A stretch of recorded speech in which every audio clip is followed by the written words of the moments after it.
Guys, I want to welcome everybody to this episode of the Advisory Board podcast.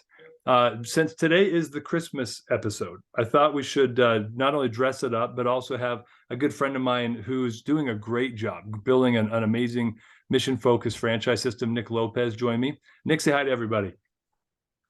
Hello. Pleasure to be on. Yeah. So, guys, let me tell you about Nick and why you're going to care about him, and then we'll frame up the topic. Nick's founder CEO of Lime Painting. Now, for the first probably 3 months that I knew Nick, I didn't realize Lime was actually an acronym. Stands for Love, Integrity, Mission, and Excellence. But he's a founder CEO. They've been in business 9 years. He's also got his 9-year anniversary coming up. He's got 4 adorable kids, some global wrestling champions in the making. Some fun things you ought to know about Nick. Collegiate wrestler, University of Michigan. Is that right, Nick? Oh no, Michigan State. That's like the ultimate. All Sparty. Dude, that was rude. Bad start, huh? Let's go. So I wish I could say that was intentional, but that was an accident. But Nick's also like a parkour master. He's just a fun guy. So when you get a chance to meet Nick, you'll see him at a lot of the industry events. Make sure to take some time to say hi. But the reason I want him on here is because Nick's also building a franchise system with a really clear vision and mission, and he's very intentional about culture. So Nick, before I go on and we dive into that topic of how do you build an intentional culture and get it to be adopted and successful, and how does that fuel the business, tell us a little bit more about you and tell us about Lime Painting, and then we'll jump right in. Well, I'm from Denver, Colorado, and I started my painting career in college at Michigan State. So it's pretty much just a broke college kid, and out-of-state tuition was pretty expensive, as we can all relate. And I found myself with a $2,200 tuition bill, and that ultimately led to me not wrestling anymore, as the scholarship was a couple years out. And I started a painting company called Spartan College Painters. And I looked at, the bigger the house, the bigger the college bills it helped me pay. Little did I know I was stumbling on our high-end niche. So I got into my business degree, started learning about competitive advantage, and it was clear that these homeowners that had more money or that were willing to pay more to get more and cared about maintaining their highest valued asset, they were struggling to find a quality provider that lined up with the way that they generally consume, whether it was the high-end home or the high-end vehicle or the high-end restaurant that they went to with friends the past weekend. They struggled to find a high-end painter, not to mention just high-end contractors across the board. Mm-hmm. And so I looked into national companies that were focused on high-end painting, and there weren't any. And that's where the opportunity to really take the value that I was bringing in East Lansing to other markets. Being a business major, business-focused individual, I wanted to scale a company, and just really fate really worked. And I've always said that the industry wooed me to what I'm doing because I never planned to be a painter. In fact, it took some convincing for me to accept that I owned a paint company and was going to do that for my career. I had looked at myself as, going to South Florida and doing commercial real estate. And this painting opportunity, I just fell more and more in love with it. And like I said, the business opportunity became larger as I became more educated. But ultimately, a mentor gave me a book called E-Myth, Revisited by Michael Gerber. And that's where I was introduced to franchising. So I moved home to Denver 9 years ago and started Lime Painting. And I really worked to scale and prove out the business. Started franchising in 2018. We onboarded our first owner. 2019, our next handful. In August of 2020, we had 7 locations. As of Q4 here in 2022, we have 80 locations. So we've been growing over the past couple of years, and looking forward to continuing our national expansion. Yeah, Nick, you're certainly building something that's not just financially rewarding and valuable that way, but also you're building something that's got a lot of got a lot of soul to it, I guess is the way I describe it. One of the things that you wouldn't know about Nick unless you really got to know him is he was like knocking doors in the middle of the freaking winter in Michigan to sell paint jobs. Like you're just a guy that's got a lot of grit and will see it through. And I've always really respected that about you. I could visualize that because I grew up in the Midwest in the winter, a couple hours south of Chicago. It is not pleasant, and it doesn't get more pleasant the further north you go. So I really respect that about you. That you're going to work hard to make it work, and that's kind of where I think the topic comes in because I hear a lot of chatter, right? A lot of chatter of people who say, "Well, culture is everything, culture, culture," and yet there's not a deliberate culture strategy.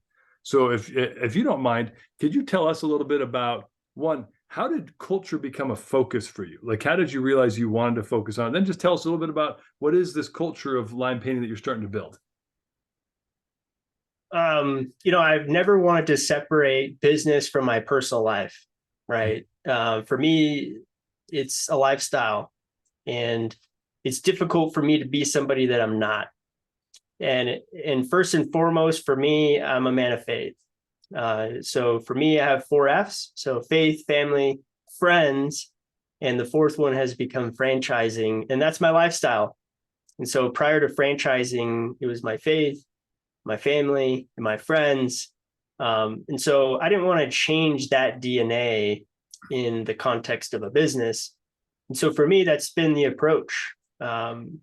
Taking a focus on people and not changing that in the context of business, right? So when I went to school, 2008, 2009, middle of the Great Recession, on the backside of that, especially in Michigan, right, with Detroit and the auto industry, there were some ethical dilemmas, and we all watched that unfold. And so creating a values-based company very much so became a theme or a way of doing business.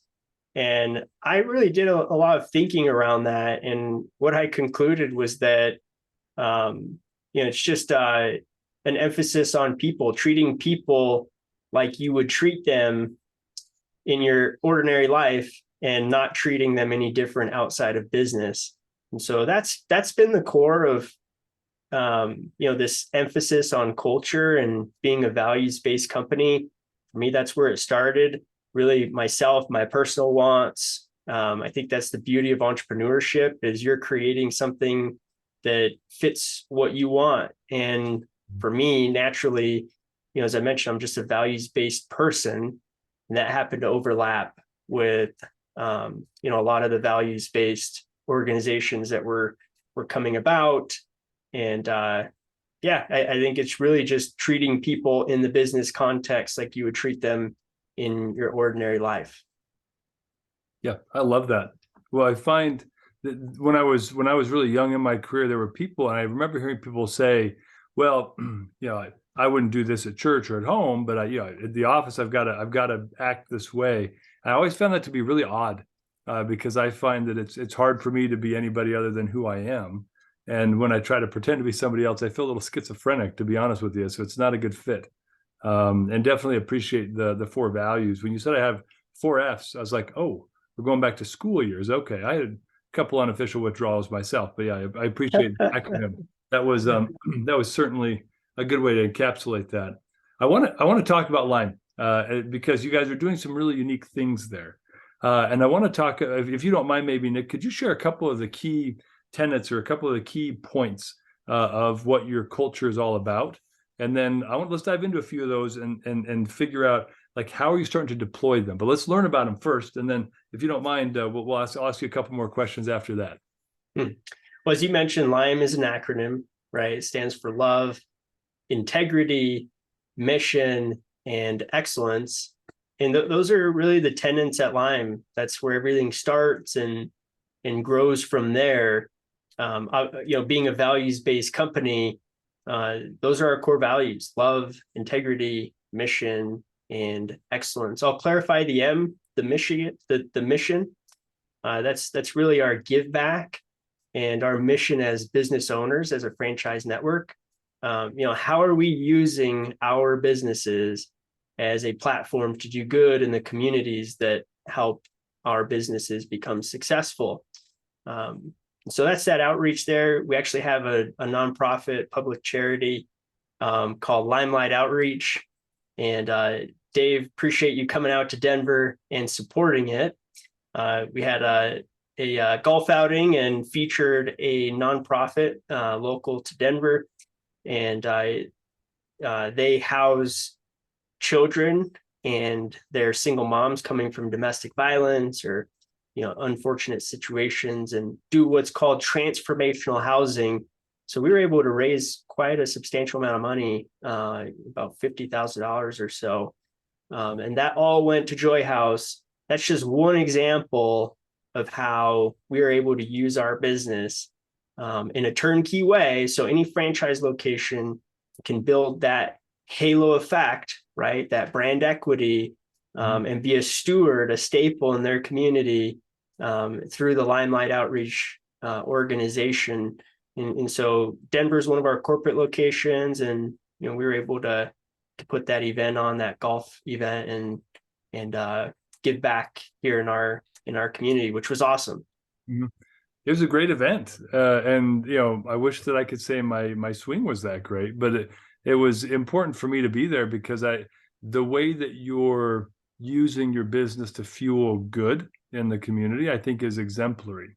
And there are other folks that I know that, in fact, one of your neighbors there in Denver, Brian Park, does a great job too, right? Like they've got a very mission-focused organization. Have you guys met yet, by the way? Yeah, you met. We need to. Oh, well, yes. That's right. Yeah. But there's something different about working with organizations that have a conscience and also that are making an impact on the community. Now, $50,000, you could say, well, McDonald's could blink at that. It doesn't matter. It doesn't matter the size of the contribution, because what I want to ask you about, Nick, is the impact. So tell me a little bit about the impact of this culture that you're starting to build that's focused on love and integrity and mission, giving back to the community and excellence. How is that focus on culture starting to impact? Let's just talk about the corporate team, and let's talk about the layers, like how it impacts more. But how is that impacting your corporate team, knowing that they've got something like that to be focused on? I'd say it's infectious. Mm-hmm. It's genuine. It's unique. It's authentic. That's ultimately what it creates. That's been my observation, is an organic, infectious nature. And it starts with somebody coming into the organization, right? Clearly, they look at a values-based organization like Lime as being different. And so either you resonate with it or you don't. And if you do, it's going to be pretty infectious. And so you get a lot of like-minded folks united under similar values and causes, and it organically creates community and unity. Mm-hmm. Yeah, I believe it. I mean, if you were looking at business metrics, how does it impact retention? How does it impact profitability? These are the things that investors want to think about, right? When you talk about culture, there's so much more to it than that. But at the same time, I had a podcast earlier with a gentleman that owns a whole bunch of great clips. And he's got a very similar focus, but he gives back and gives in. A lot of his people that work for him don't make great wages. He pays them better than average. And then he tries to create opportunities for them to save and get housing and things like that. But he was telling me that the impact was he doubled his profitability by focusing inward on taking care of his people and having this culture of this mission of serving his people. And it was not the intent. So I want to ask you, and it doesn't matter what the answer is really here, but have you seen what I'd call hard business impacts of your focus on this culture? Yeah, I mean, it's something that we've done since day one, right? So we don't necessarily have a control where we can say pre and post or comparison there. But what I can tell you, you can't measure it, right? You can't measure culture, but it creates engagement.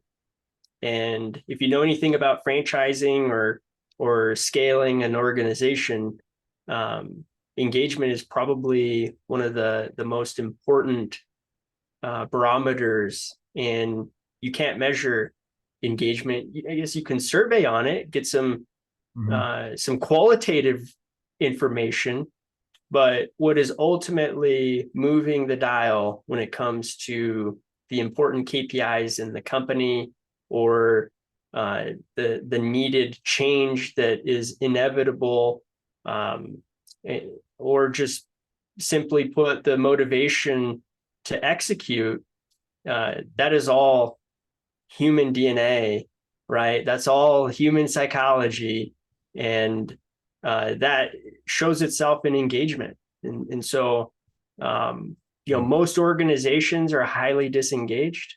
They're highly engaged when the manager's around, but how are you getting the input, the effort that you want when you're not around from a leadership standpoint? There has to be unity and community and complete buy-in when it comes to the organization's objectives, right? And values has to be at the core of that. So many business plans have a mission statement and a vision statement and core values, and that's where they stay in the business plan. But where they're really lived out is in the core values, right?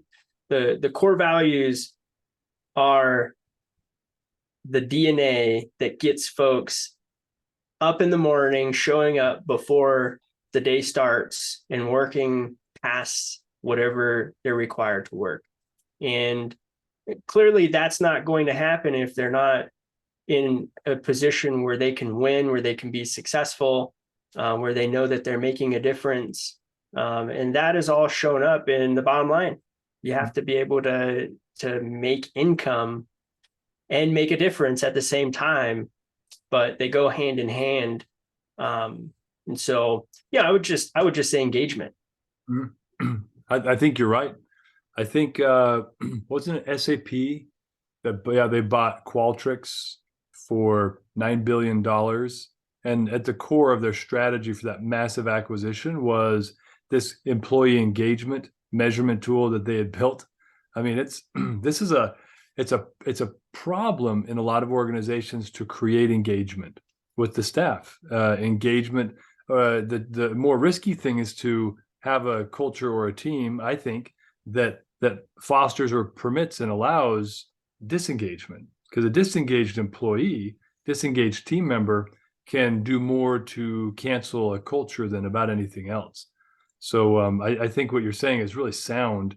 The engagement, the level of engagement, some would argue you could measure it. I don't know if I believe that too much, but the level of engagement certainly is directly correlated to the level of output that the individuals are willing to give, and the motivation. And so I love where you went with that, because this all boils down to what is our mission, what are our values, our core values, because the core values they should give people a framework to know how to act when presented with a situation they haven't been trained about before. And if they've got those core values at heart, then your people are going to be behaving in a way that aligns with the organization's mission and objectives. And so I love that. That's such a good way to put it. How do you do it? How does Nick Lopez, how have you, obviously you've been championing this since the beginning. How do you get this hodgepodge of people, right? Franchising, all different owners from all different backgrounds. How do you communicate it in a way that it's meaningful to your owners so they start to buy into the same thing? I think it's simple. Relational versus transactional. Explain what you mean by that. And you set that precedence from day one. People have BS meters, and they're going to align with, okay, this may get me what I want, income. Mm-hmm. It may get me what I want. I'm working for a winning organization. Mm-hmm. But if it's transactional, okay, well, I'll put my transactional hat on. And that's how I'll interact in this context, right? When I put on the polo or I put on the suit, the precedence has been set. the tone has been set around what the culture is. And if it's relationally driven, if it's authentic, genuine, and relationally driven, that's what it is. If it's transactional, then that's exactly what it will be. And you'll only get that much, right? But to get somebody's all and then some, takes more. It takes more than just a transactional. I mean, item 19s are great. They'll recruit great people. There's more to it. Can we dive into that a little bit more, Nick? And if I start touching on secret sauce, then just brush me away, because I don't want to unveil anything that's unique to you guys that you wouldn't be willing to share. But I know this has to start in the franchise recruiting process, right? As you're growing this fast, I'm sure in the back of your mind is always that lingering concern of, how do I make sure I'm bringing in the right people so that I preserve this culture, right? Because if you bring in 2 or 3 of the wrong folks that are highly transactionally focused, like you're saying, they might make your item 19 look amazing and AUV goes through the roof, and it destroys the culture. That's going to be counter to what you've been trying to build. So how do you protect that as you grow so fast? Well, I'll give you an example. So in one of our corporate locations, we had the #1 sales guy in the country. And I won't disclose any numbers, but he's crushing it. And in the first quarter of this year, record-setting type performance. And some of our more established senior employees, but more specifically our customers, I guess I should say a combination of both, our customers and our veterans on the team. Granted, this individual is going into his second year, so it's not his first year. He's not new to the business, and he's just crushing it. But he has a total disregard for customer satisfaction and playing well with the team. Mm-hmm.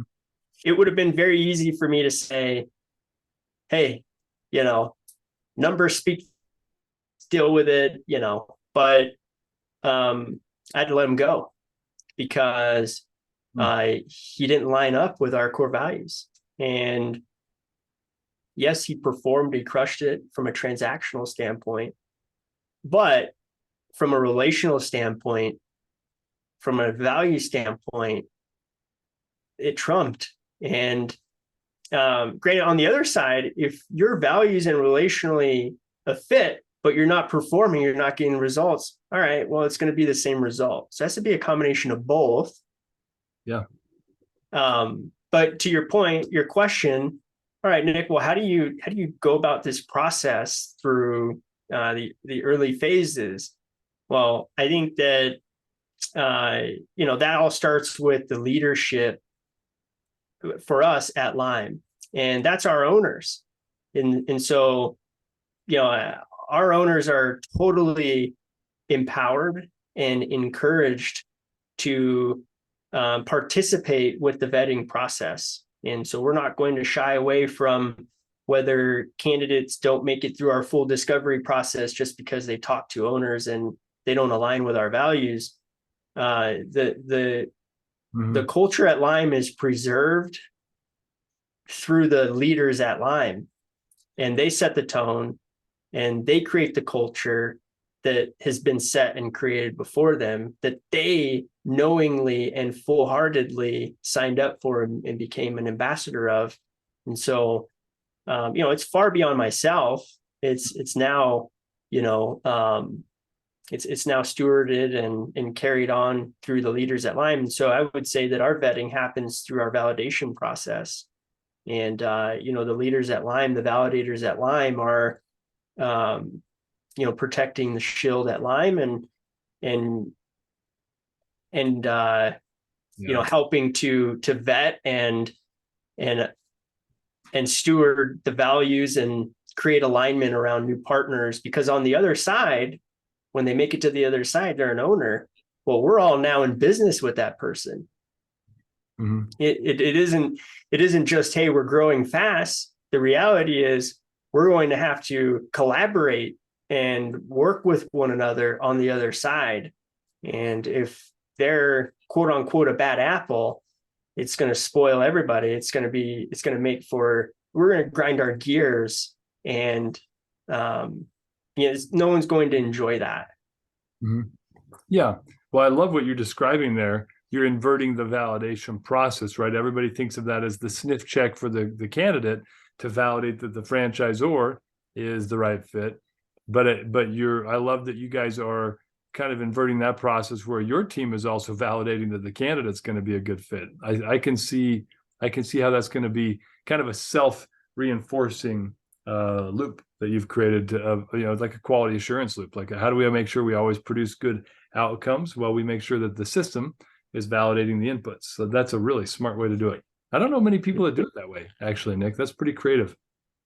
And it's empowering. I like that word. A lot of people love to throw that word around, but clearly you're doing that with your franchise owners, letting them have a stake in who's going to be across the freeway from them. And not just that, but who's going to be coming, representing the brand nationally in other markets that aren't geographically adjacent to them. That's really powerful. So tell me a little bit about let's turn the tables. Let's say you're talking to an emerging brand, and a lot of folks that listen are growing brands, emerging brands. How do you start? Let's say you didn't start with a vision or a mission like you did. So you've got a couple of franchisee owners, and you've got a team that you're trying to get behind this concept. What kind of advice would you give to somebody in that situation that wants to live or create an organization that's more mission driven and culture driven, but isn't there yet? Yeah, like I said at the beginning, but I'll double down on it, dive in here. Entrepreneurship is great because it's your canvas. Mm-hmm. And so it truly has to be something that you're passionate about and that you're authentically genuine about. Because as I mentioned, people have BS meters. And if it's not something that you believe down to your core, it won't be, you won't have folks signing up and following along because it's not real.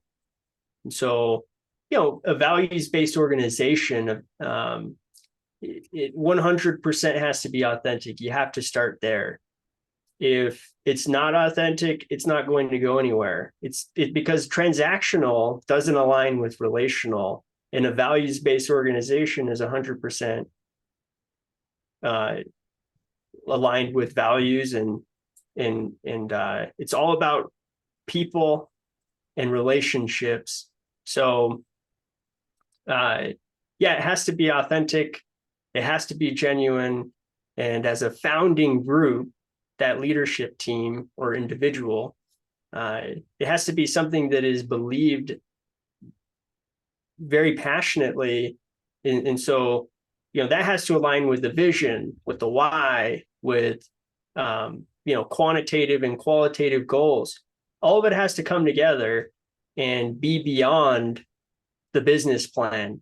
It can be transactional. It can get into the business plan, but that's where it will stay if it's not genuine, right? But for it to truly come to life, for it to become infectious, for it to drive engagement, it has to be genuine.